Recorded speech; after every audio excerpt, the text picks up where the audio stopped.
Morning friends, good morning students. आप सब लोग कैसे हैं? जैसा कि हमने लास्ट क्लास के अंदर जो चैप्टर हमारा चल रहा था क्रॉप प्रोडक्शन एंड मैनेजमेंट चल रहा था, उसी चैप्टर को आगे बढ़ाते हुए हम आज जो है सेकंड मेथड जो कि एग्रीकल्चर प्रैक्टिसेस में आता है उसको हम शुरू करेंगे, जिसका कि क्या नाम है, सोइंग है। आपके पास सोइंग मीन्स कि जब जो फार्मर होता है आपका, पहला मेथड मीन्स जो हमने पढ़ा था प्रिपरेशन ऑफ सॉइल, जब सॉइल प्रिपेयर कर लेता है अपनी अच्छी तरह से, उसको मीन्स अच्छे तरह से लूजनिंग और टर्निंग कर देता है, मीन्स मिट्टी को अच्छे से बिखेर लेता है, लूज कर लेता है और उसमें हवा प्रॉपर मात्रा में चली जाती है। और उसके बाद क्या काम करता है, सोइंग ऑफ सीड्स करता है आपके पास, मीन्स जिसके अंदर हम क्या कहते हैं, हिंदी में बुआई और बीजों की बुआई कहते हैं। तो इसके अंदर क्या कहता है, मीन्स वो प्रोसेस, वो तरीका जिसके अंदर हम क्या कहते हैं, सीड्स को बोते हैं, सो करते हैं, उसको हम क्या कहते हैं, सोइंग कहते हैं आपके पास। किसके अंदर? मिट्टी के अंदर। तो सीधी सी बात है, the process of putting seeds in the soil is called sowing.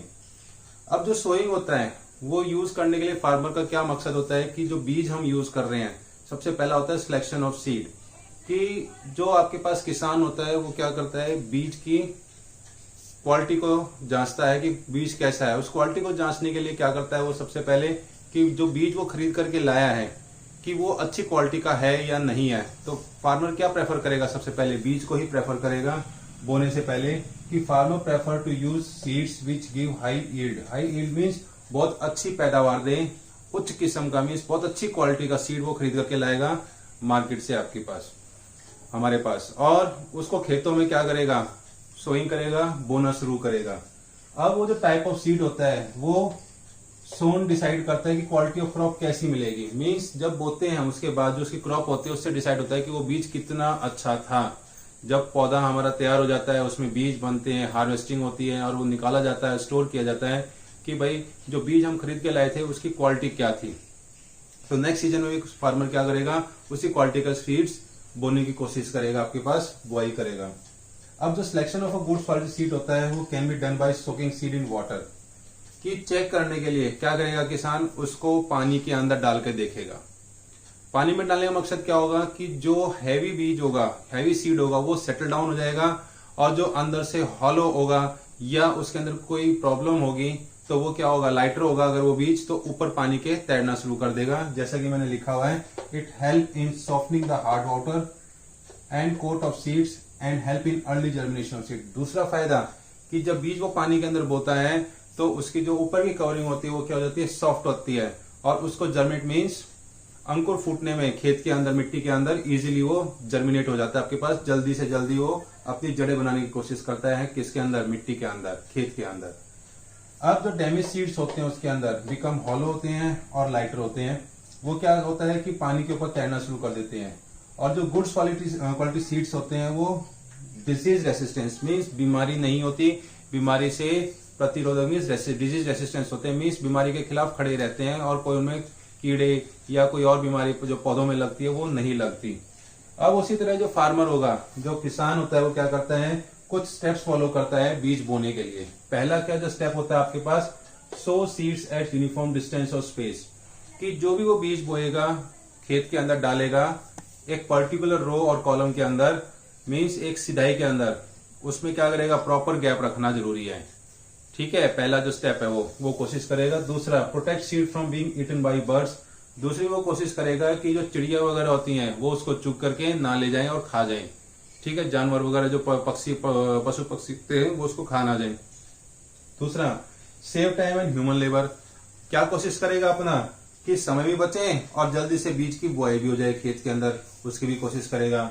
चौथा आपके पास, avoid over crowding of plant, कि जो प्लांट होते हैं, ओवर क्राउड मीन्स एक के ऊपर एक पौधा आसपास नजदीक ओवर क्राउड ना हो जाए।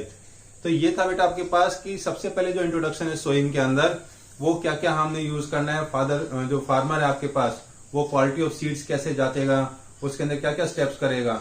तो सबसे पहला जो क्वालिटी ऑफ सीड में क्या था कि पानी में डाल के देखेंगे। पानी में डालने के बाद क्या होगा कि आपका जो सीड होता है अगर वो हॉलो होगा, खोखला होगा, अंदर से खाली होगा, तो वो ऊपर पानी के तैरना शुरू करेगा। और डिसीज रेसिस्टेंस होना चाहिए, गुड क्वालिटी ऑफ सीड आपके पास। ठीक है, और कुछ स्टेप हमने ऑब्जर्व किए सोइंग के अंदर।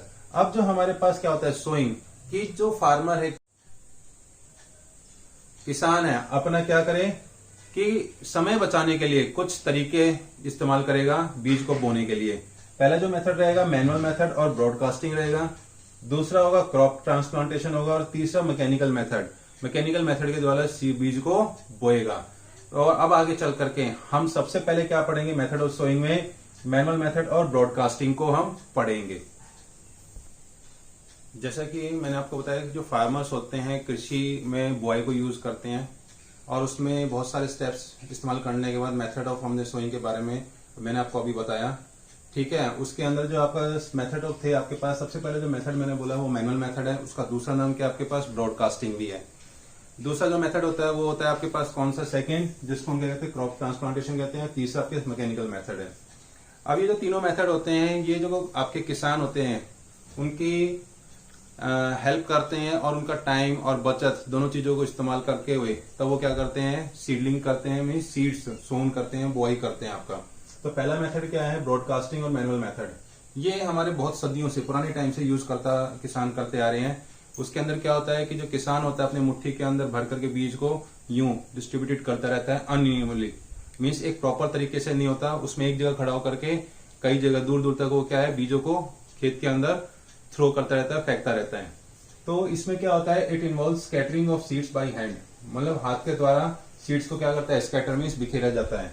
लेकिन इस मेथड के द्वारा by this method seeds distributed unevenly in the field leading to wastage and reduce crop yield. इससे क्या होता है, किसान को नुकसान होता है, वेस्टेज होती है एक तो बीज की पहली, दूसरी कि उसको अच्छी फसल चाहिए तो वो नहीं मिलेगी, उसमें ओवर क्राउडिंग होने के चांसेस ज्यादा रहते हैं आपके, मीन्स पौधा एक के ऊपर एक नजदीक खड़ा तैयार हो जाएगा, जिससे क्या होगा, फसल कम होगी आपकी। और रिड्यूस क्रॉप यील्ड मीन्स जो फसल होती है उसकी उपज कम रहती है आपके पास, मीन्स ज्यादा पैदावार नहीं होगी। ये था आपके पास कौन सा, पहला मेथड मैनुअल मेथड। इसकी पिक्चर आप इनसेट में देख रहे होगे साइड में। सेकंड जो मेथड है मैं बात करूंगा वो करूंगा क्रॉप ट्रांसप्लांटेशन की। इसमें क्या होता है कि कुछ जो क्रॉप्स होते हैं हमारी, राइस जिसको हम पैडी क्रॉप कहते हैं, वेजिटेबल्स होती हैं लाइक चिलीज, मिर्च वगैरह, उनके जो seeds are thrown in a small area, एक छोटी सी क्यारी बना करके, ठीक है। और उसको उस क्यारी को क्या कहते हैं, नर्सरी कहते हैं। क्या कहते हैं उसको, नर्सरी। आपने देखा होगा नर्सरी वगैरह जहां से हम पेड़ पौधे लाते हैं वो पहले से तैयार होते हैं, छोटे छोटे सीडलिंग्स मीन्स अंकुर उपजे हुए होते हैं मिट्टी के अंदर। तो उनको हम क्या करते हैं, इजिली हमें क्या करना होता है, when they germinate into small seedlings these are transferred to the main field. उन पौधों को हम क्या करते हैं, मेन जो बड़े फील्ड होते हैं, मीन्स लार्ज एरिया के अंदर हमें क्रॉप यील्ड चाहिए, फसल की पैदावार चाहिए, तो वहां पे हम क्या करते हैं, उसको ट्रांसफर कर देते हैं। और उस प्रोसेस को हम क्या कहते हैं, ट्रांसप्लांटेशन कहते हैं, ठीक है। तो उसमें हम जो सबसे ज्यादा यूज करते हैं राइस। आप लोगों ने देखा होगा कि जब हम धान की खेती करते हैं, पैडी क्रॉप होता है धान की खेती करना, राइस की खेती को, और हमारे यहाँ हरियाणा में क्या कहते हैं उसको, जीरी कहते हैं, जीरी की खेती करना। तो उसके लिए हम क्या करते हैं कि बीज को लाते हैं, पानी में सोक करते हैं, अगर कोई उसमें टूटा फूटा या हल्का बीज होगा पानी के ऊपर आएगा उसको साइड कर देंगे, बाकी बीजों को क्या करेंगे, एक क्यारी के अंदर लगाएंगे। जब उसमें छोटे छोटे अंकुर मीन्स छोटे छोटे पौधे आ जाते हैं, उसको क्या करते हैं, 1 बाय 1 खेत के अंदर ट्रांसफर करते हैं। प्रॉपर डिस्टेंसिंग के ऊपर आपने देखा होगा, पानी भरने के बाद खेत के अंदर उसको पौध को लगाते हैं हम। अब उस ट्रांसप्लांटेशन के फायदे क्या हैं कि it help farmer to select only healthy seedling. इसमें क्या करता है, जो किसान होता है कि जो अच्छा पौधा होगा उसको सिलेक्ट कर करके ट्रांसफर करेगा खेत के अंदर। दूसरा, it is easy to keep space between the plants. इसमें जो किसान होता है वो क्या करता है, आपका इजीली आपका क्या करेगा, स्पेस बिटवीन द प्लांट, में प्लांट पौधों के अंदर क्या होता है, बराबर डिस्टेंस में बराबर गैप होना बहुत जरूरी है, वो कर सकता है इजीली। तीसरा, जो क्रॉप यील्ड है increases as unhealthy plant are sorted out. कोई बीमार पौधा होगा क्यारी नर्सरी के अंदर या आपके क्रॉप यील्ड, अगर अपनी पैदावार बढ़ाना होगा तो जो अनहेल्दी पौधा होगा उसको साइड कर देगा, जो अच्छा पौधा होगा उसको खेत में ट्रांसफर कर देगा इजीली आपका। तो इसकी पिक्चर भी आप क्रॉप ट्रांसप्लांटेशन की फिगर के अंदर आप देखोगे, पिक्चर के अंदर ऑलरेडी मेंशन रहेगी। तीसरे हम बात करते हैं मैकेनिकल मेथड कि मैकेनिकल मेथड क्या है, आज का नया तरीका है, किसानों के लिए बहुत उपयोगी है। इसमें ट्रैक्टर के द्वारा हम क्या करते हैं, मैकेनिकल मेथड यूज करते हैं, उसमें सीड ड्रिल लगा देते हैं। उस सीड ड्रिल में क्या होता है कि पीछे बहुत बड़ी फनल होती है, फनल में हमने बीज को डाल देते हैं, नीचे फुर्रो होती है, फुर्रो इन द सॉइल, कि उसके अंदर पाइपलाइन के थ्रू प्रॉपर डिस्टेंसिंग के ऊपर क्या होते हैं, बीज बिखरते चले जाते हैं। और उसमें क्या होता है, एक तो किसान की लेबर मैकेनिकल मेथड के अंदर बेटा हम क्या करते हैं कि जो मॉडर्न प्रैक्टिसेस है, मतलब नए तरीके और इसका इजाद किए किसके लिए, किसानों के लिए, किसानों का समय और टाइम दोनों को बचाने के लिए। उसमें क्या होता है कि the drill make furrows into the soil, कि फुर्रोज में छोटी छोटी पाइपलाइन होती है, एक सिंगल उससे बहुत सारी बड़ी बड़ी डक्ट लगाती हैं। किस तरह से, जैसे आपके घरों के अंदर टंकी होती है, टंकी से टैप हर जगह पानी, किचन में उस जगह होता था, ऐसे इसमें छोटी छोटी नलियां होती है पानी उसकी पाइपलाइन की तरह। और ऊपर जब फनल के अंदर हम क्या करते हैं, बीजों को इकट्ठा करके डाल देते हैं और ट्रैक्टर के द्वारा धीरे धीरे धीरे धीरे वो क्या करता है, बिखरता चला जाता है खेत के अंदर एक प्रॉपर स्पेस डिस्टेंसिंग के ऊपर, और ओवर क्राउडिंग ना हो, ओवर क्राउडिंग से भी बचाव होता है किसानों का। और इसमें क्या होता है, प्रॉपर गहराई में जाता है और प्रॉपर डिस्टेंस के ऊपर मेंटेन किया जाता है किसको, सीड्स को। और it saves labour and time, ये किसानों की मेहनत और समय को दोनों को बचा करके चलता है। तो इस तरह से हमने सेकंड मेथड पढ़ा कि उसमें कई तरह के मेथड होते हैं सोइंग के अंदर। जब बीजों की बुआई करते हैं तो हमें उसमें भी क्या होता है, मॉडर्न प्रैक्टिसेस का इस्तेमाल करना पड़ता है और किसान के लिए बहुत ज्यादा मददगार होती है। अब हम चलते हैं तीसरा जो मेथड होता है उसको हम क्या कहते हैं कि जब बीजों की बुआई होगी तो फसल को क्या चाहिए, खाद की आवश्यकता भी है। तो हम जो तीसरा प्रैक्टिस होगी हमारे किसान के लिए वो क्या होती है, adding of manure and fertiliser से आपका। जैसे कि मैंने आपको बताया कि जो हमारा तीसरा मेथड जो किसान लोग यूज करते हैं, हमारा तीसरा तरीका जो होता है, तीसरा जो हम डिसिप्लिन आपका क्या नाम है फार्मिंग करते हैं, उसके अंदर एडिंग मैन्योर एंड फर्टिलाइजर्स थी। Adding manure and fertilisers, manure को क्या कहते हैं, हम खाद कहते हैं अपने हिंदी भाषा में, देसी जो भाषा होती है भाई खाद देंगे पौधों के अंदर। फर्टिलाइजर्स क्या होते हैं, एक रासायनिक खाद होती है, मीन्स एक पर्टिकुलर न्यूट्रिएंट ज्यादा मात्रा में देने के बाद खाद के उसमें पौधे को, तो उसकी पैदावार क्या होती है, इंक्रीज हो जाती है फर्टिलाइजर से। जबकि मैन्योर में ऐसा नहीं होता, वो एक ऑर्गेनिक है आपके लिए। तो यहाँ पे हम क्या कहते हैं कि the substances which are added to the soil in the form of nutrients for the healthy growth of plant are called manure and fertilisers. कि जो मिट्टी के अंदर हम एक सूटेबल न्यूट्रिएंट्स ऐड करते हैं और पौधों के लिए क्या होता है, वो अच्छा होता है, फायदेमंद होता है, उपयोगी होता है, ठीक है। उस केमिकल सब्सटेंस को, मतलब उन सब्सटेंसेस को हम क्या कहते हैं, उर्वर मीन्स मैन्योर कहते हैं और फर्टिलाइजर्स कहते हैं, और हिंदी में उर्वरक और रासायनिक खाद कहते हैं। अब जैसा कि यहाँ पे वर्ड दो आए, एक आया मैन्योर और एक आया फर्टिलाइजर्स। अब आप लोगों के दिमाग में ये आता होगा कि सर मैन्योर क्या है, फर्टिलाइजर क्या है।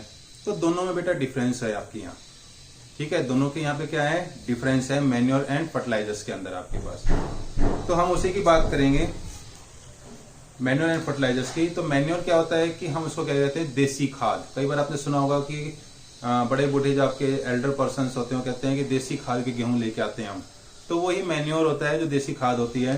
वो मैन्योर क्या होता है कि वो रिच इन न्यूट्रिएंट्स नहीं होता, वो रिच इन ह्यूमस होता है आपके पास। कैसे कि it is an organic substance obtained from the decomposition of plant and animal waste. Decomposition means कि जो प्लांट और एनिमल्स का जो वेस्ट होता है वो सड़ता है, गलता है, और उसको फिर खेत में क्या करते हैं, बिखेर देते हैं, फैला देते हैं, ठीक है। उससे क्या होता है कि जो मिट्टी होती है उसके अंदर जो उसके एसेंशियल न्यूट्रिएंट्स हैं उनको एब्जॉर्ब कर लेती है। एब्जॉर्ब करने से क्या होता है कि जो बुआई होती है बीज से पहले और बीज के बाद हम ये मैन्योर्स खेतों के अंदर डालते हैं, और फर्टिलाइजर्स भी। अब वो कहता है कि manures are added to the soil before and after the seeds are sown. It is rich in humus. Humus को क्या कहते हैं, भूरे काले रंग का पदार्थ। अभी मेरे पास अवेलेबल नहीं है, जैसे मेरे पास अवेलेबल होगा ये पिक्चर मैं आपको वैसे इंसेक्ट में दिखा रहा हूं, वो पिक्चर आप देख लेना कि ह्यूमस और ये कैसा होता है आपका। उसी तरह से इसके कुछ फायदे होते हैं मैन्योर के। मैन्योर क्या करता है कि इट इम्प्रूव सॉइल टेक्सचर। जो मिट्टी के जो कण होते हैं, पार्टिकल्स, उनकी बनावट बनी रहे उसमें हेल्प करता है, ठीक है। दूसरा, it increase the water holding capacity. हम खेत में कितना पानी दे दें तो वो पानी को क्या करता है, खड़ा रखता है, मीन्स निचोड़ करके उसमें नमी बनाए रखेगा पानी के अंदर। तो वो हेल्प करता है कौन, मैन्योर। तीसरा, it make it porous and increases the soil friendly microbe in it. कि पोरस मीन्स मिट्टी धीरे धीरे धीरे धीरे उसको क्या होती है, पानी को एब्जॉर्ब कर लेती है, चूस जाती है नीचे तक। उसी तरह से उसके अंदर क्या होगा, फिर जो माइक्रोब्स होते हैं उनको हेल्प करती है कि वो मात्रा में बढ़े, मीन्स इंक्रीज हो जाए, और सॉइल फर्टिलिटी को इंक्रीज करते हैं किसके अंदर, मिट्टी के अंदर। किसके द्वारा, मैन्योर्स के द्वारा आपका। ये तो था बेटा मैन्योर्स। अब मैन्योर्स भी हमारे क्या होते हैं, तीन तरह के होते हैं। एक होता है फार्म यार्ड मैन्योर, एक होता है आपके पास कंपोस्ट, और दूसरा होता है आपके पास ग्रीन मैन्योर। कंपोस्ट को हम वर्मी कंपोस्ट भी कहते हैं। एक और खाद होती है वर्मी कंपोस्ट भी होती है। वर्मी कंपोस्ट में हम अर्थवॉर्म्स को यूज करते हैं, वो भी मैं आपको एक्सप्लेन करूंगा। First one by one we have explain कि जो आपके पास फार्म यार्ड मैन्योर होती है उसकी खेतों की खाद से बनी होती है। उसके बाद ग्रीन मैन्योर हरी खाद होती है, और आपके पास कंपोस्ट होता है कूड़ा खाद में, जो घरों से कूड़ा वगैरह होता है, किचन वगैरह से वेस्ट प्रोडक्ट्स होते हैं वो निकलते हैं, छिलके हो गए वगैरह, उनसे तैयार की जाती है कूड़ा खाद के रूप में। अब फार्म यार्ड मैन्योर क्या है, इसको हम प्रिपेयर करते हैं। It is prepared by the decomposition of farm yard waste like dung, straw, leaves etcetera. Means जो आपके वेस्ट होते हैं जैसे गोबर हो गया, अवशेष हो गए खेतों के अंदर, और आपके लीव्स जो पड़े पत्ते टूट जाते हैं, गिर जाते हैं, उनको इकट्ठा कर लेते हैं हम खड्डे के अंदर और उसको सड़ते हैं, गलते हैं, डिकम्पोज किया जाता है। डिकम्पोज मीन्स सड़ना और गलना, वो गलना शुरू हो जाता है। वो खाद कौन से तैयार होती है आपकी, फार्म यार्ड मैन्योर तैयार हो जाती है आपकी। भाई ये तो हो गया फार्म यार्ड के बारे में। उसी तरह से हमारे पास क्या हो गया, ग्रीन मैन्योर हो गया। इट इज प्रिपेयर्ड बाय, ये हम कैसे तैयार करते हैं, ये हमें तैयार होती है decomposition of green plants and ploughed along with the soil. अब जो ग्रीन मैन्योर है वो किससे होती है कि जब हम खेत बाते हैं तो अवशेष बचे रहते हैं किसके अंदर, मिट्टी के अंदर, पहली फसल के, और वो क्या होते हैं उसके साथ मिक्स हो जाते हैं। जब लूजनिंग करते हैं सॉइल को, खेत को तैयार करते हैं आपको, ठीक है, जुताई करते हैं खेत की, तो इसका तो ये था बेटा हमारे पास दो मेथड, फार्म यार्ड मैन्योर और ग्रीन मैन्योर। तो वैसे हमारे पास क्या है, कंपोस्ट आता है, एक होता है वर्मी कंपोस्ट। जैसा कि आपकी बुक एनसीईआरटी में दे रखा है वर्मी कंपोस्ट के बारे में, थोड़ा बहुत दे रखा होगा कहीं ना कहीं, लेकिन मैं आपको बता देता हूं कि हमने जो प्रीवियस क्लासेस के अंदर है, फार्मर्स को क्या है इंकरेज किया जाता है टू अडॉप्ट बेटर प्रैक्टिसेस के लिए। तो ये हमारे पास क्या होंगे, दो मेथड थे, फार्म यार्ड मैन्योर और ग्रीन मैन्योर। ये भी एनसीईआरटी बुक में एक्सप्लेन है बहुत ध्यान से, यहाँ पे मैंने आपको अच्छे से लिखवा दिया है, इजिली आपको पता रह जाएगा कि किस तरह से है। तो अब हम तीसरी जो बात करते हैं वो बात करते हैं किसकी, कंपोस्ट कूड़ा खाद कैसे तैयार होती है, किसकी होती है, कूड़ा खाद। जैसा कि मैंने आप लोगों को बताया बच्चों कि जो हमारे पास दूसरा ग्रीन मैन्योर कैसे बनती है, वैसे हमारे पास तीसरी जो टाइप है वो है कंपोस्ट। कंपोस्ट क्या है, प्रिपेयर्ड, वो प्रिपेयर की जाती है decomposition of kitchen waste, weed, animal waste etcetera with the help of bacteria and fungi in the soil. ये जो कंपोस्ट होता है वो भी हम डिकम्पोज करते हैं, सड़ाते हैं, गलाते हैं। जो किचन से वेस्ट निकलता है आपके, वीड्स जिसको हम खरपतवार कहते हैं जो खेतों के अंदर होती है, और आपकी जो एनिमल वेस्ट होता है उससे भी हम क्या करते हैं, कंपोस्ट तैयार करते हैं, ठीक है। एक और होती है टाइप जिसको हम कहते हैं वर्मी कंपोस्ट। कंपोस्ट का ही रूप होता है दूसरा जिसको हम वर्मी कंपोस्ट कहते हैं। वर्मी कंपोस्ट भी बहुत हेल्पफुल है, बहुत ज्यादा यूजफुल है हमारे खेतों के लिए, न्यूट्रिएंट्स अवेलेबल होता है उसके अंदर। जैसे वर्मी कंपोस्ट है, it is the product of the decomposition process using various species of worms.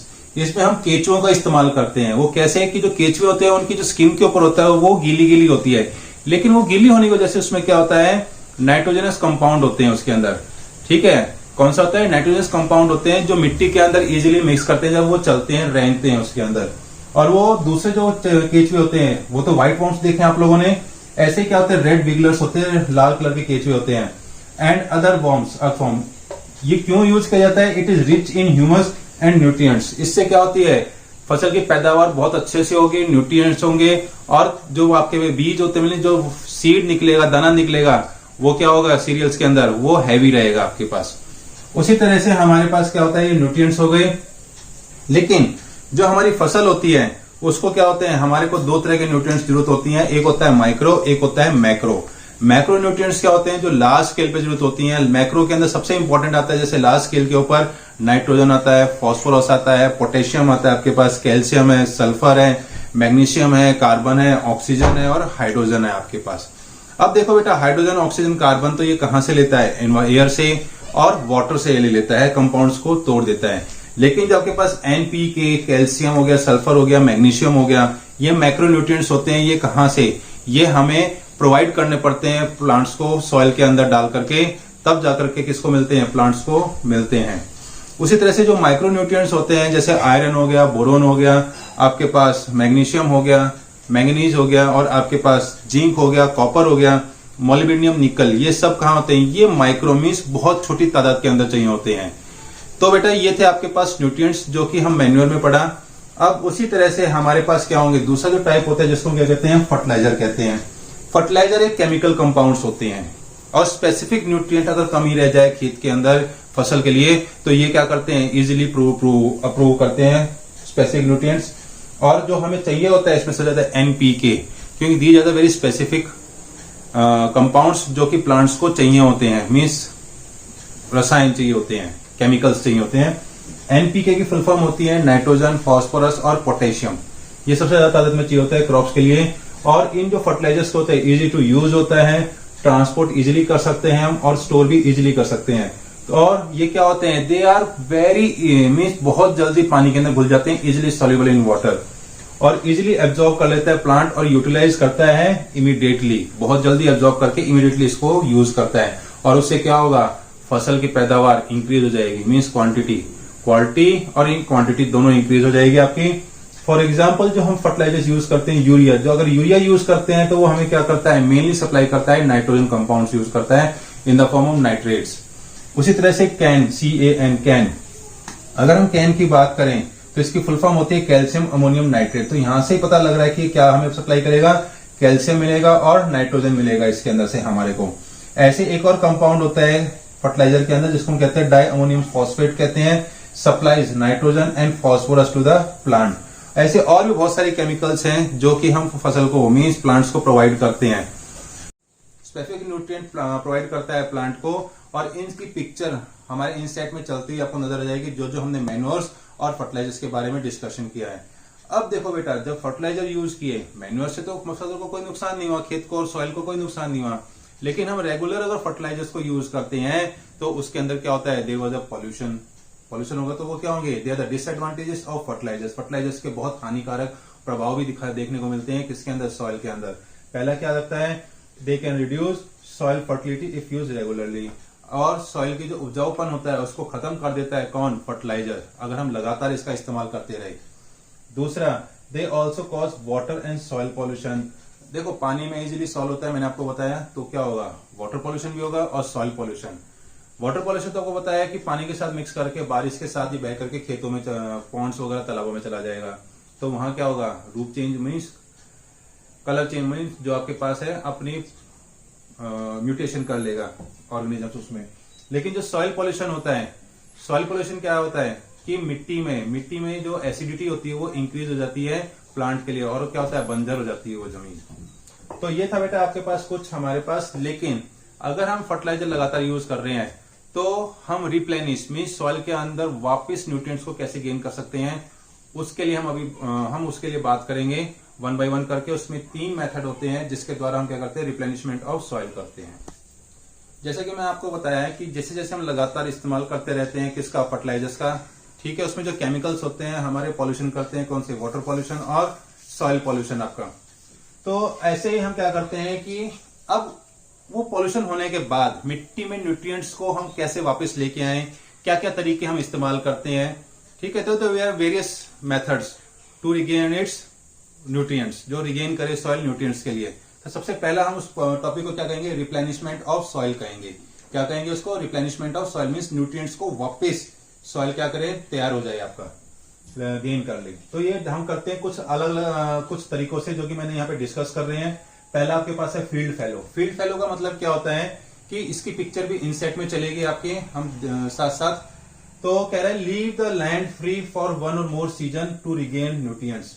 क्या करो कि जो खेत होते हैं, ठीक है, जो मैदान होते हैं, उसको 1 साल तक कोई फसल मत लगाओ, उसके अगले साल फसल बोना शुरू करो, जिससे क्या होगा, उसके जो न्यूट्रिएंट्स होते हैं वो सॉइल गेन कर लेती है। दूसरा तरीका आपके पास क्या है, crop rotation. It is practising of growing different type of crop in same area but in sequence season. कि जैसे हम क्या करते हैं, धान की खेती करते हैं, धान की खेती के बाद हम क्या करें, गेहूं की खेती, गेहूं के बाद एक क्रॉप और लोग कर लें, तो सीक्वेंस उसी सीजन में क्या है, एक सीक्वेंस के अंदर हम खेती करते चले जाएं, तो उससे भी क्या होते हैं, न्यूट्रिशन होते हैं। For example this practice is use for replenishment of nitrogen, कि जो हमारे सॉइल के अंदर जो नाइट्रोजन होती है उसको बनाए रखने के लिए हम क्या करते हैं, ग्रोइंग लेग्यूमिनियस क्रॉप्स मीन्स जो दाल वाली फसलें होती हैं। क्यों हम ऐसा करते हैं कि उसके अंदर प्रीवियस क्लास 7th क्लास पे आपने पढ़ा होगा, एक राइजोबियम बैक्टीरिया होता है जो नाइट्रेट कंपाउंड कन्वर्ट करता है सॉइल के अंदर आपका, ठीक है। तो इसलिए हम ये प्रैक्टिस इस्तेमाल करते हैं, और वो रिच इन नाइट्रोजन होता है और organic matter to the soil, वो ऐड कर देता है किसके अंदर, organic matter to the soil के अंदर। तीसरा होता है आपका मिक्स क्रॉपिंग। मिक्स क्रॉपिंग में क्या होता है, 2 और मोर क्रॉप्स मीन 2 या उससे ज्यादा हम क्या करते हैं, फसल को उगाते हैं एक ही उसके अंदर फील्ड के अंदर, and the crop to be grown together are chosen in such a way that the waste material from one crop help in growth of other। कि अगर एक क्रॉप का जो वेस्ट मटेरियल है वो वहां पड़ा रहेगा तो वो डिकम्पोज होकर के दूसरी क्रॉप के अंदर क्या करेगा, न्यूट्रिएंट्स अवेलेबल कराने में सहायक होगा, और इस तरह से क्या होते हैं, हम रिप्लेनिशमेंट ऑफ सॉइल करते हैं।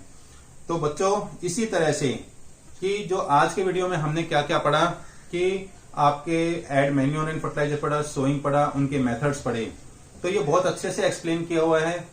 Keep watching my video. Thank you.